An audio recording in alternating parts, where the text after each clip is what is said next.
散去尘埃又会如何？此心可无不可休。造化酿成风月一滴泪，伫立的悲喜梦蝶梦秋水，万劫终不会再流到掌间来回。我看不破地去天归，造红尘不须百转千回。浮花开，望年岁，惹菩提潸然的美。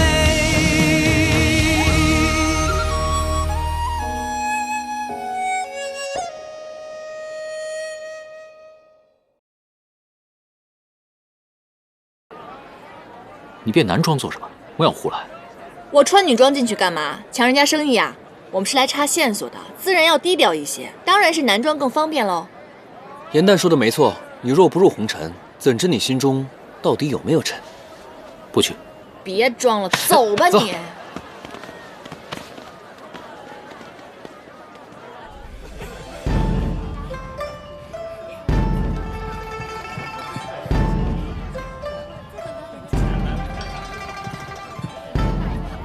公子，您喝酒。谢谢。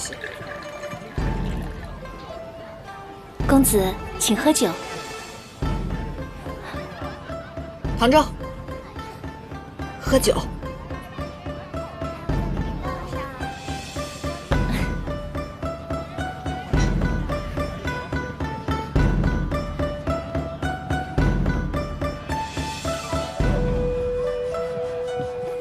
这是谁啊？这可是我们这儿的头牌，扶霜姑娘。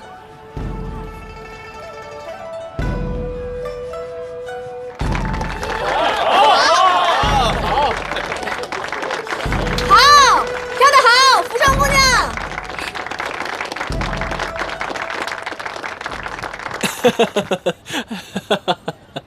哎呀，扶霜姑娘跳得太好了！要是扶霜姑娘能陪我一宿的话，公子，请自重。我出1000斤，我出1000斤。我们是舞女，又不是青楼女子，她这样做也太过分了。这萧气可是出了名的花花公子，这扶霜今儿可真背，竟被他给盯上了。怎么说？这萧气啊，明面上是此地附身，实际上是出了名的采花大盗。最爱用迷香迷烟这等下作手段，身上命案无数，萧家与当地官府沆瀣一气，唉，没人能奈何得了他。你看，这线索不就来了？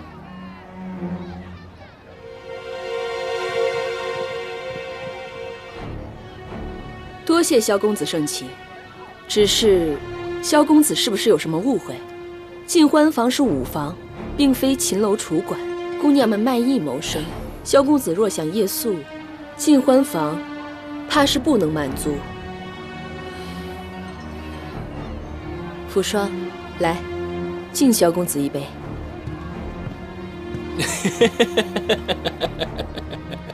慢着，这1000斤的酒，能这么随随便便就喝了吗？怎么也得喝个交杯呀，是吧？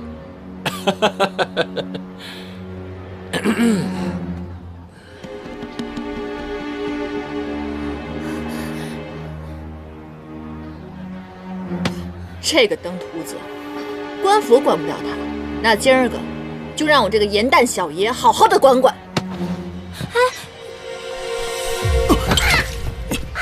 哪来的臭鸟？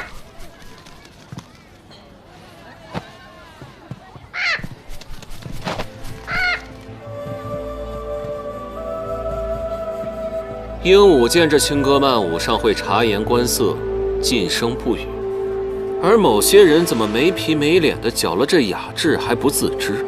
这人呢，还不如鸟知行识趣。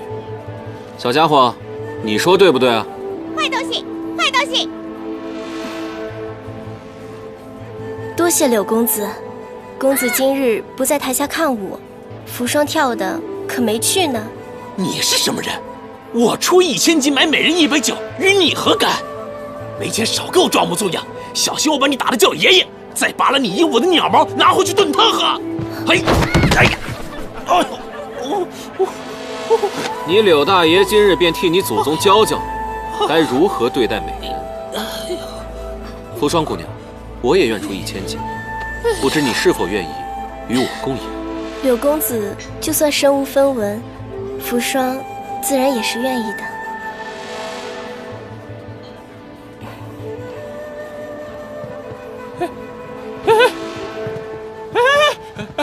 好啊，你这个贱人！这净欢坊原来是个黑店，你给我等着，我让官府把这给封了！等着！萧公子，对不住了。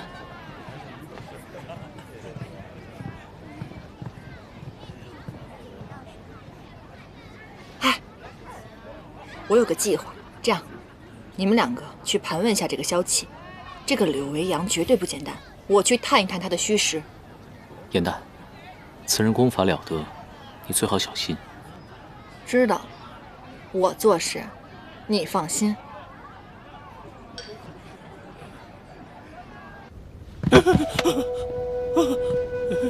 你们干什么？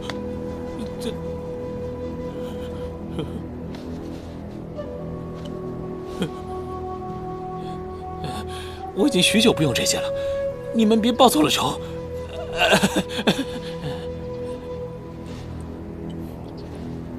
你少来这套。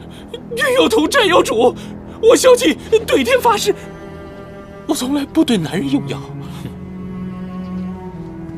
你专欺弱女子，不知羞耻吗？既然你专精下药之术，这个可曾见过？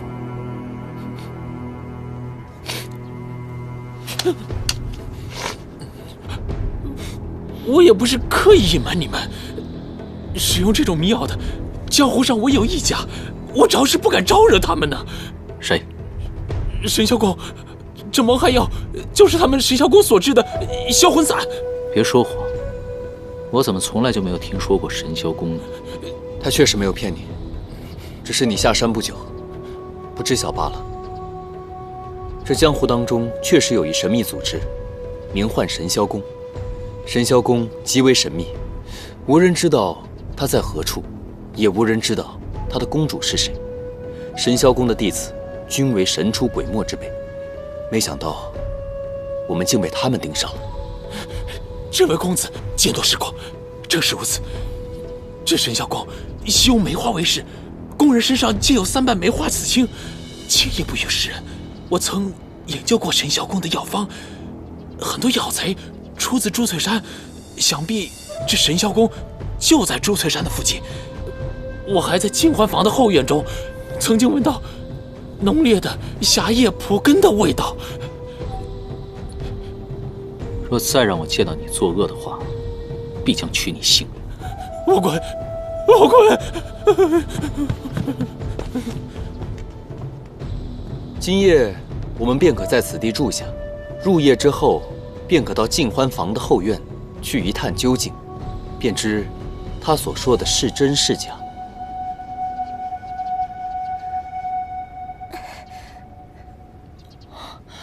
怎么回事？我以为这个柳维阳是个行侠仗义之人，没想到也是个猥琐邪祟之徒。看我怎么教训你！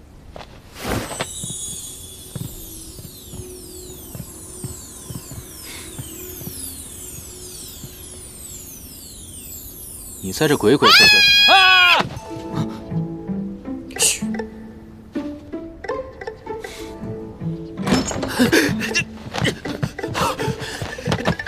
公子，瘙痒术。公子，哎，扶霜姑娘，你放心啊，以后这个登徒子再也不敢对你无礼了。可是不必再害怕，不必再为他推诿。我看到他拿针扎你了，以后有我在，放心啊。我想公子你是误会了，我净欢坊中的女子皆爱以花草虫兽的刺青为饰。你看我这臂上的蝴蝶颜色旧了，所以我才请柳公子以针补色。柳公子常宿于此，与我房中的姑娘皆是好友，他还常常赶走那些无礼之徒。所以他与我们只有恩情，从无仇怨。你这弄大家不都很尴尬吗？啊，刘公子，误会啊，大家误会一场。哈哈哈哈。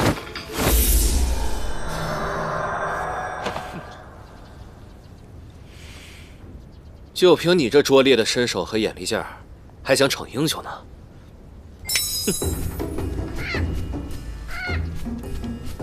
别误会！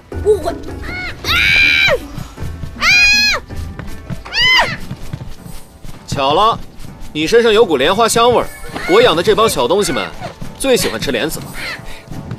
兄台居然会使御鸟之术，尽欢房里的是非多，不多会讲技艺的话，房里的美人们碰到今天这种情况，岂不是要被那些浪荡子轻薄侮辱了吗？快来帮啊！坏东西！误会吗？柳公子，这位严公子也是好意，既然是误会，你就放过他吧。既然扶霜姑娘都开口了，也罢。怎么回事？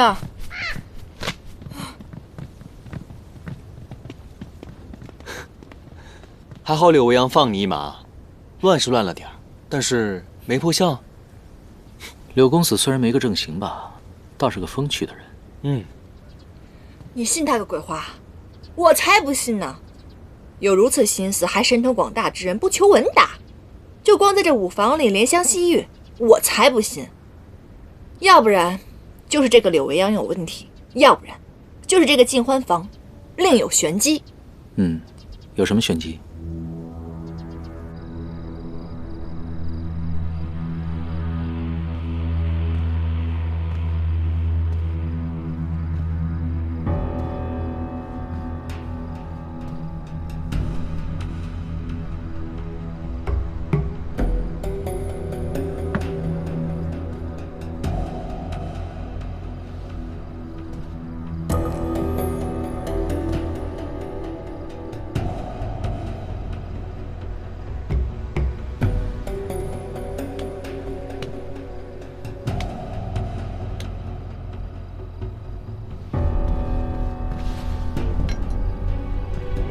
一个武房，竟然还有药房，而且药品如此齐全，确实不太正常。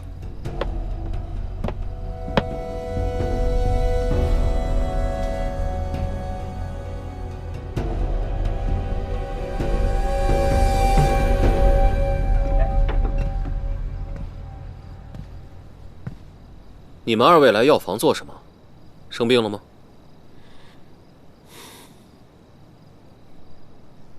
狭叶蒲根，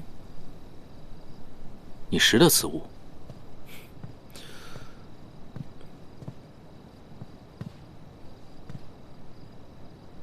几位公子，这是怎么了？没事，他们二位肚子饿了，让我去做一盘炒蒲根。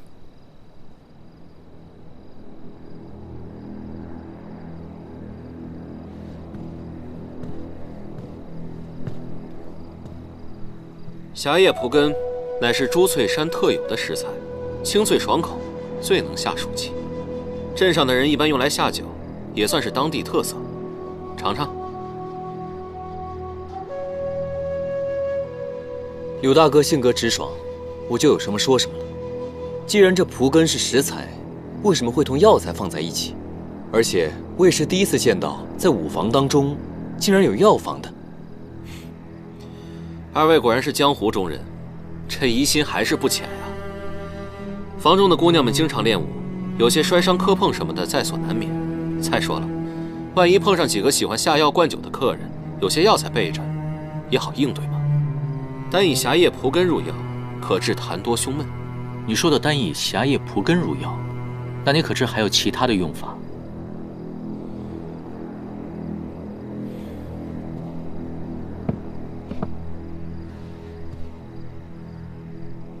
莫非你们二人是遭遇了神霄宫之人？狭叶蒲根入药只有两种方式，若非化痰舒心，那便是迷魂之用。而此方唯有神霄宫可知。那关于神霄宫，你还知道其他什么事？神霄宫行事极为隐秘，我久住禁欢房，倒是有所耳闻。据说这个神霄宫公主一直在找一件叫做礼尘的法器。我听说这个礼尘好像是一件天上的神器，若不知道怎么用，拿到手不过是一件普通的浮尘罢了。哎，唐公子，难道你……刘公子，这是我们与神霄宫的私人恩怨，我们不方便告知，还请见谅。理解理解，江湖是非多，我亦不愿多沾染。不过相逢便是缘，我好心提醒二位一句。如果我猜得不错，你们一进入珠翠镇，便被神霄宫的人给盯上了。你们不用花心思找什么线索，既然公主想要礼尘，那她早晚会来找你们，你们可要做好准备啊！哎呀，可惜了这盘炒蒲根啊，看来只能我一人享用了。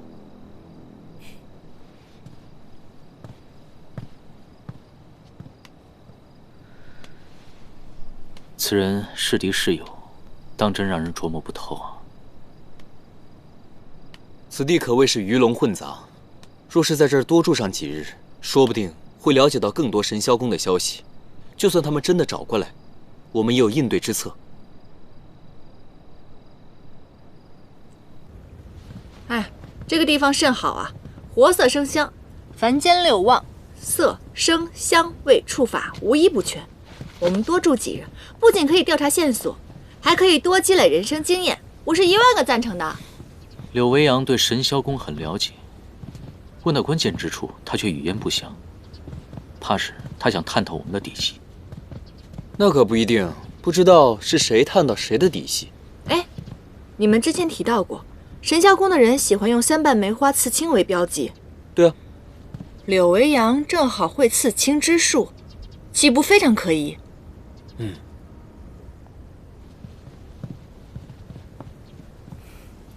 ？3位公子好巧啊，可要对其解闷。柳公子刚刚那盘得胜了呢。哦，不过10子而已，算是场小胜。扶霜与我学棋半个月，进步如此神速，果然聪颖。还是公子教得好。这禁欢房来来往往人甚多，还从未有人能够赢过公子呢。柳公子，您的功夫，刺青、御兽，还有下棋，无一不精通。像您这样的人才，为何会躲在这胭脂堆里呢？都是些爱好罢了。要是严公子对下棋感兴趣，不妨来试试。甚好，那我就派出我的小弟与你比试一番。上！你不是出身名门正派吗？琴棋书画你肯定样样精通啊！你上啊！下棋我是真不会，看见了。那巧了不是，我也不会。要不你上？我也不行啊，那怎么办？连青如此冰雪聪明，我猜啊，你就算现学也能胜他。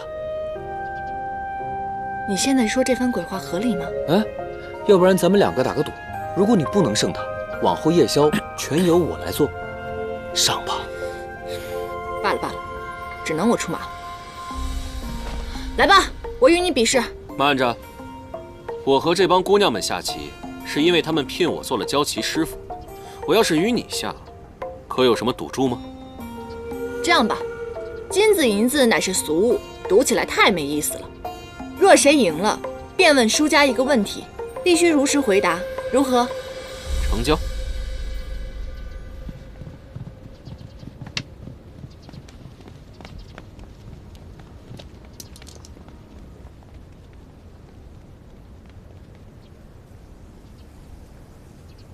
最近怎么总有恍惚之感，仿佛曾经也与什么人这般下过棋。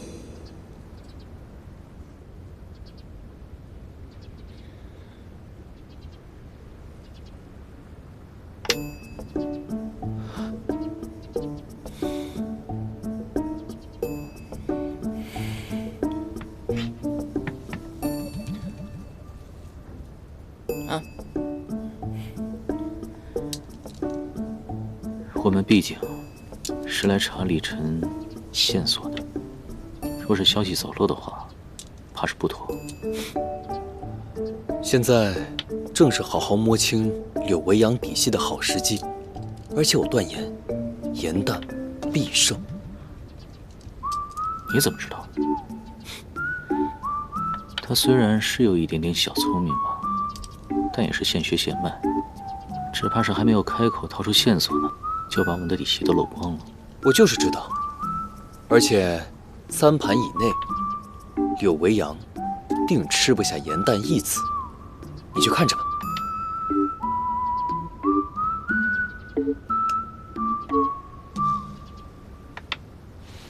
我赢了。哎呀，我一时激进被你钻了空子。愿赌服输。你生平所见过最厉害的法术是什么？这个喽，不离锁，可以使人变成傀儡，招之即来，挥之即去。要我看呀，这么恶毒的法术，应该尽早废除。既然你都这么说了，那我得提前研习一下御鸟术，或许更适合你。小人，再来。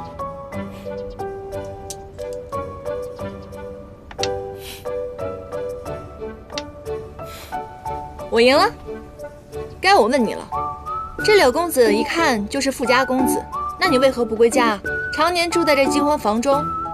家中的规矩繁琐，不如这里肆意快活，自然就不愿意回去。那你家在何处？你到底是做什么的？想知道的话，再赢我一把。来。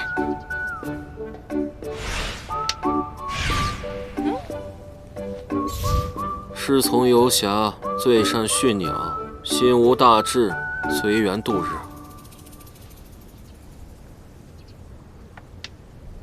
等等，棋子的数量不对，你赢我1子，棋盘上有180子，那么也就是说我的棋路里应该还剩1枚白子，但你看现在它不见了。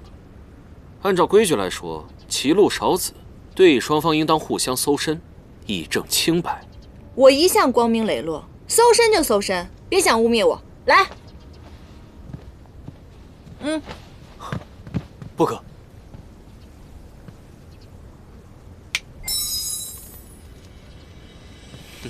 不是吧？又来！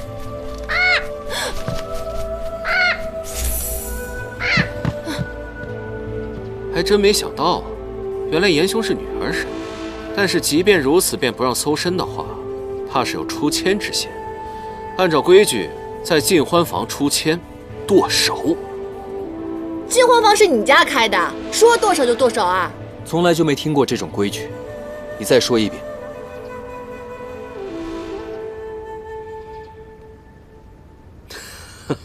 不好意思，我给记错了，无需剁手，只需上台表演一番，给大家助助兴即可。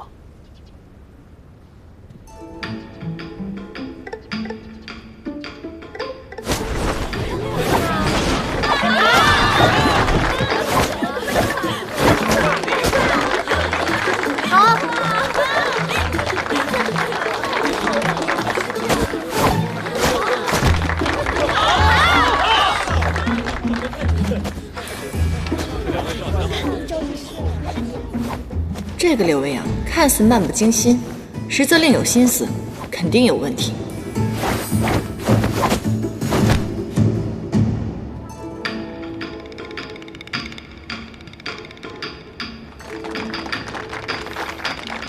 哎，这是什么？这是我们禁欢房的红花绣球，每位舞娘都有1朵，只要抛出，就代表情定此人。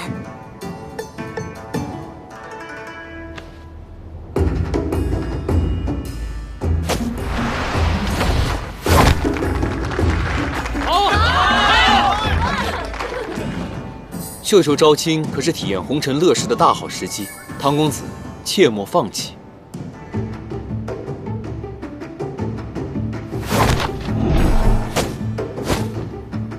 绣球先落在你的眼前，显然与你更有缘，我可不敢夺人所爱。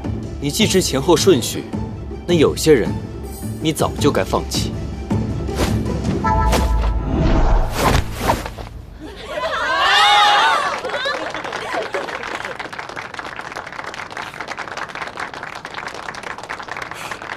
唐公子，你接了我们扶霜姑娘的绣球，就要接受这段良缘了。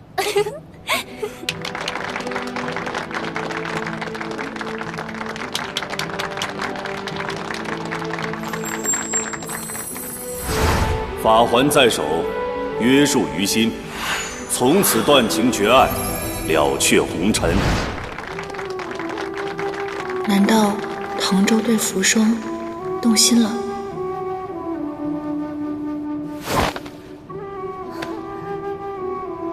姑娘，姻缘之事，还请另觅他人。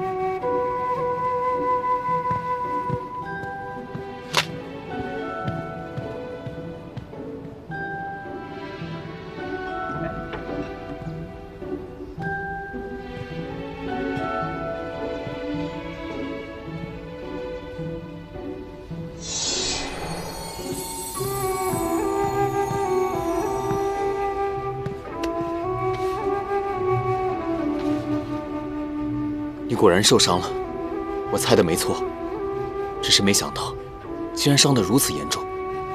我与你初相见之时，便见你配有此环，只是不知此为何物，为何会将你勒伤呢？凌霄派，继承人需要，佩戴此环，以正心无旁骛，了却红尘。若有违反，必受追赐之毒。如此看来，你岂不是……无妨，修行之人向来自绝于声色犬马。你初来五房，难免心神不宁，实属正常，不必太过自责。用不了多久便会好起来的，慢慢的你就会习惯了。两位公子，打扰了。今日得见两位精妙绝伦的剑舞，扶霜大为敬佩。扶霜于静欢房中现役，时而被人轻薄调戏，想学一些招式法术防身，不知公子是否愿意传授一二？荣幸之至，唐公子自然愿意传授。唐公子，习惯的机会来了。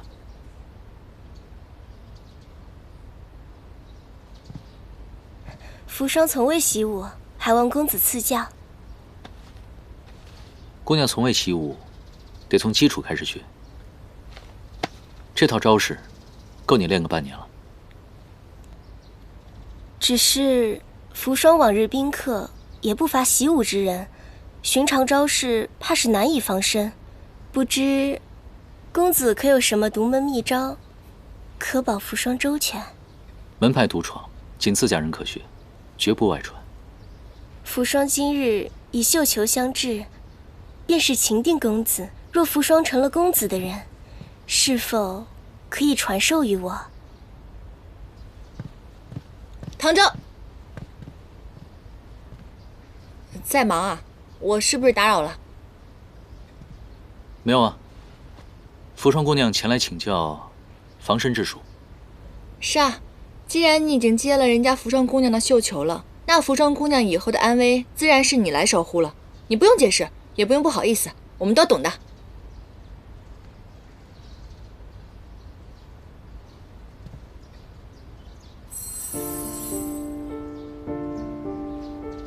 原来只有你能让他心乱。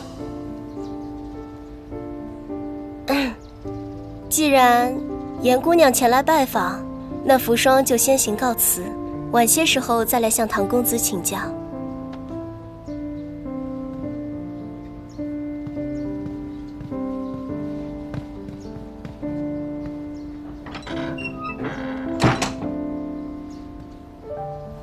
我来找你们是有正事儿。我刚刚观察了下柳微阳，我发现他对你们舞剑的招式十分感兴趣。先是设局看你们比剑，后又有扶霜姑娘主动前来学舞。我觉得他们的目的没有那么单纯，我们得注意一点。是。扶霜有意接近，我会尽量跟他周旋，看看能套出什么线索。唐天师向来不近女色，在周旋的时候可千万不要疾言厉色，露了马脚才对。于墨，我刚刚听闻说这城中有一个说书人特别喜欢讲神霄宫传奇，回头咱们去听听吧，没准有什么线索呢。好，那明日辰时，我们一同出发。好呀，没问题。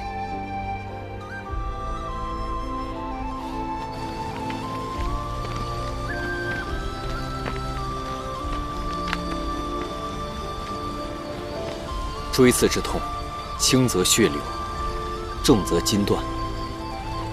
你不可一直这样硬撑下去。凉水进身，可平心乱。快试试吧。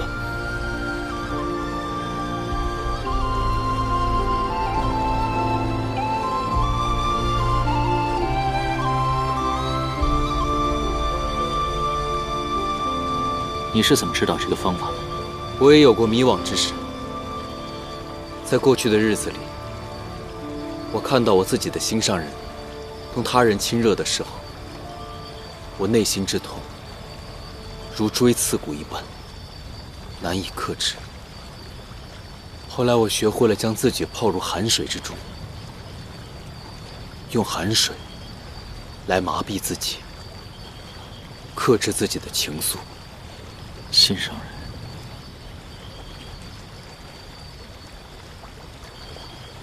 可是如何才能明白自己的心？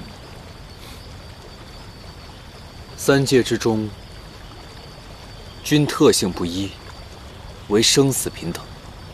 当你的意识逐渐迷离之际，便会想起自己心中所爱之人，而这个时候，只能面对自己的真心，谁也无法逃避。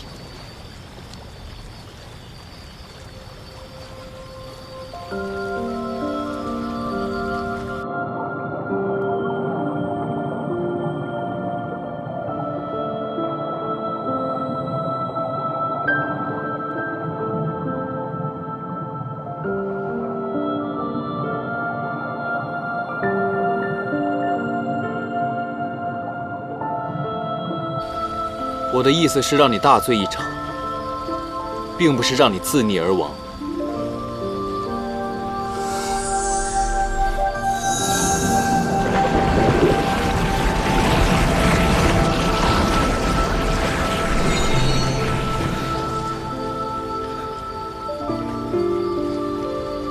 你想起谁了？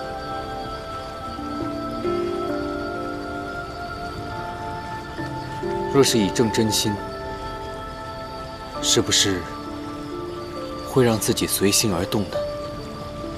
凌霄派继承人应当了却红尘。若是心生疑念，便是弃道负义，为师门教诲。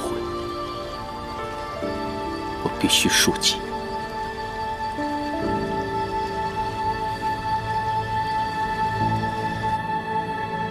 师父，我为妖所杀，而如今你却跟一只妖动情生念，你不配叫我这声师父。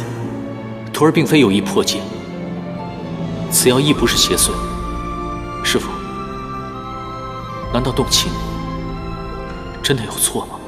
他人皆可动情，而你不行，尤其对方还非人是妖。难道你忘了师父是怎么死的了吗？难道你要弃凌霄派不顾，弃正道不顾吗？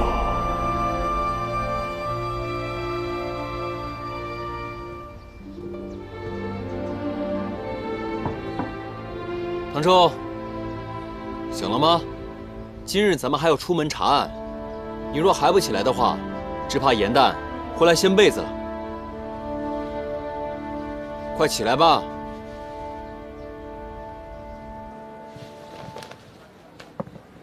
说好一同查案的，你说这个唐周，堂堂一个天师还能落水，落水还能得风寒，这已经够稀奇的了。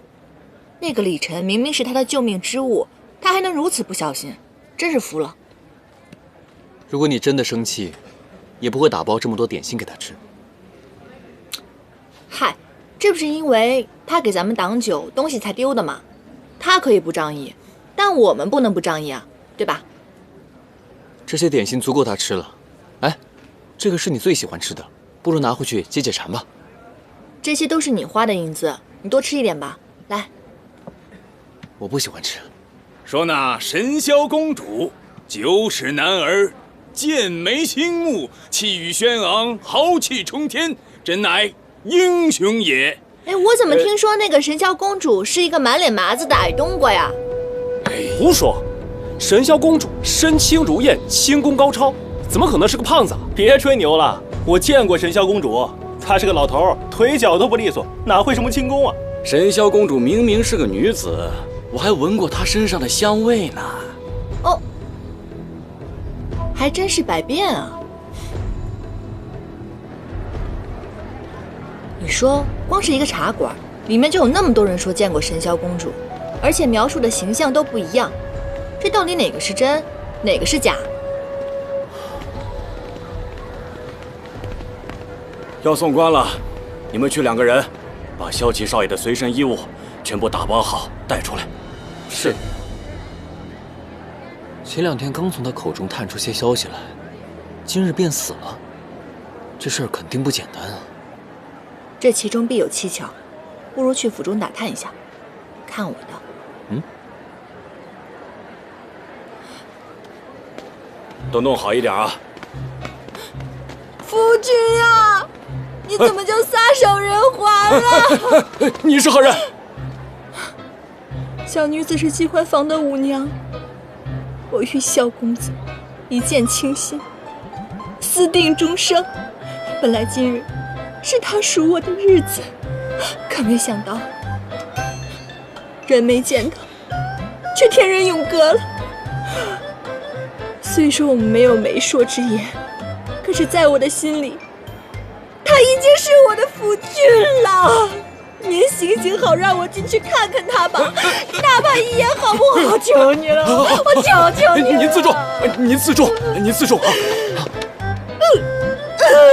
大人，怕是您有所不知吧？我妹妹对萧公子可是一往情深呢，还请您行个方便吧。行个方便吧。那你们随我来吧。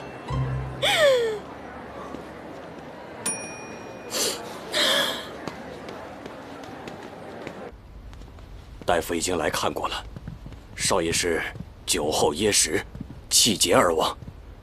少爷向来爱喝酒，但是谁能想到会发生这样的事？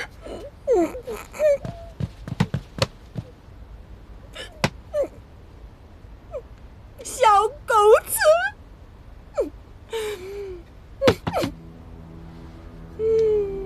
小狗子哎，此处有伤口，萧齐之死果然不是意外。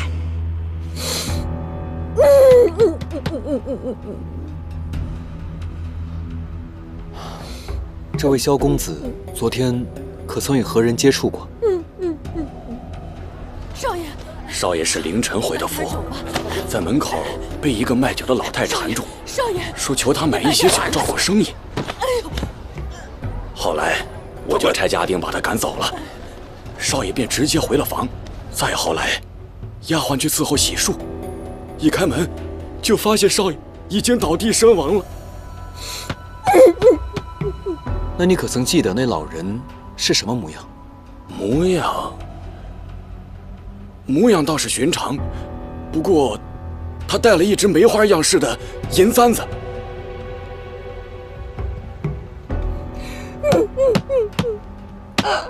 萧公子，此生不能跟你结为连理，是我的损失。可否让我取下你的一段青丝，聊以慰藉？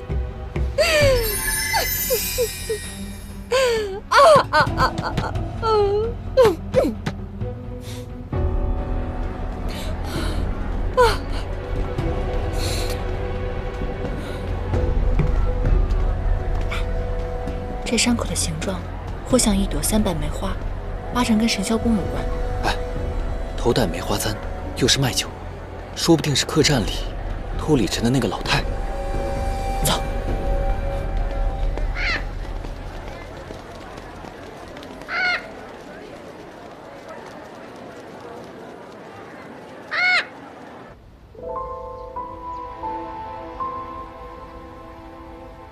吾乃欲念，终成信长。若我舍下这些物件，是否可换得心境？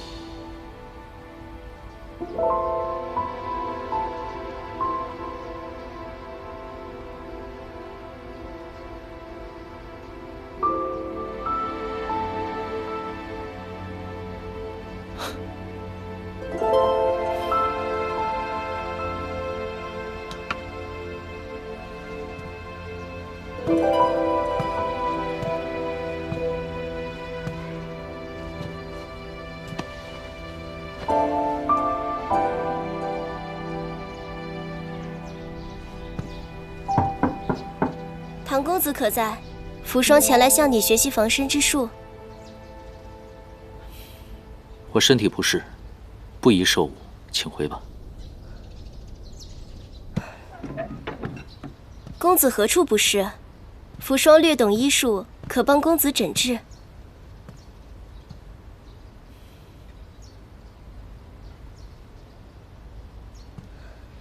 好精美的簪子。放下。扶霜很是喜欢，可否赠与扶霜？公子这样紧张，莫非是心上人之物？姑娘说从未习过武，为何手掌会有这么多老茧？公子怕是误会了，这是扶霜弹奏琵琶时所留的指茧。唐周，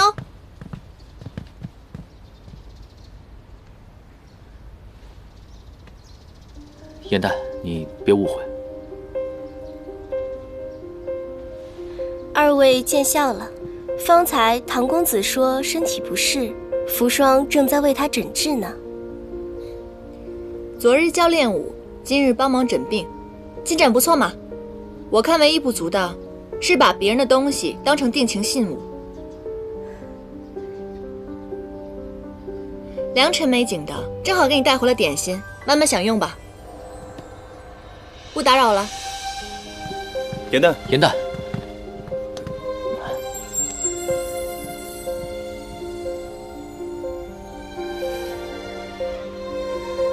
这是颜姑娘的东西吧？我见她方才盯着这簪子，大概是误会了。今晚怕是要赌气伤心，快去哄哄吧。扶霜先告辞了。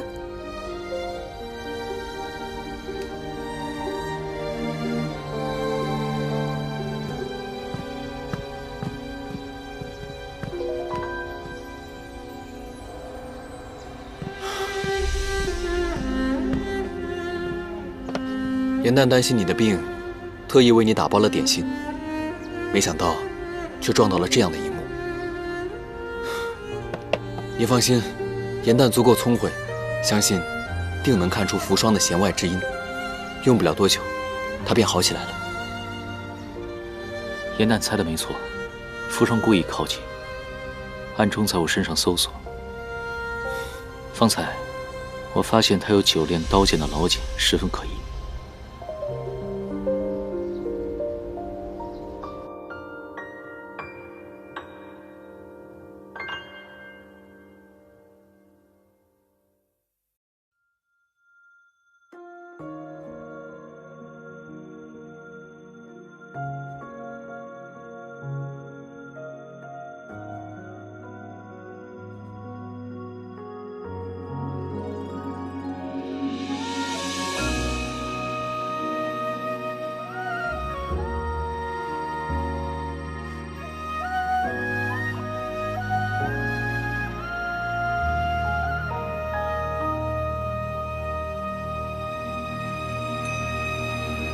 褪色的回忆是月落如霜，满地碎木枯黄，会走出一滴泪吞海银浪，执迷于遗忘。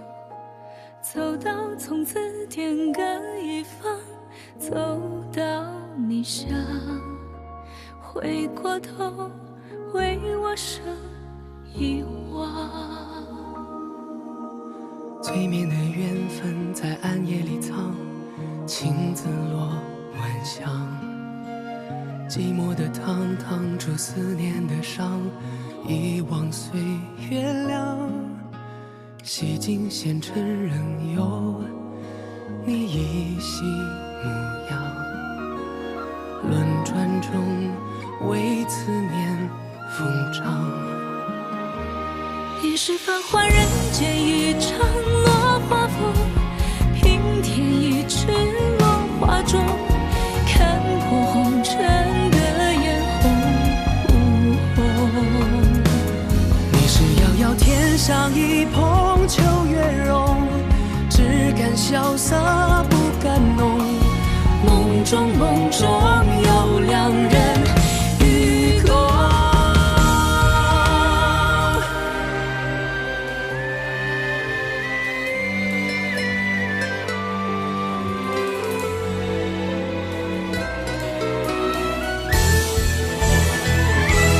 与君别后，云上我下转月球，山海无路万心中。欲别还休，几时都不够。情根未休，烟火岸上有白首，一朝天涯熬红豆，去到人间尽修好时候。在开人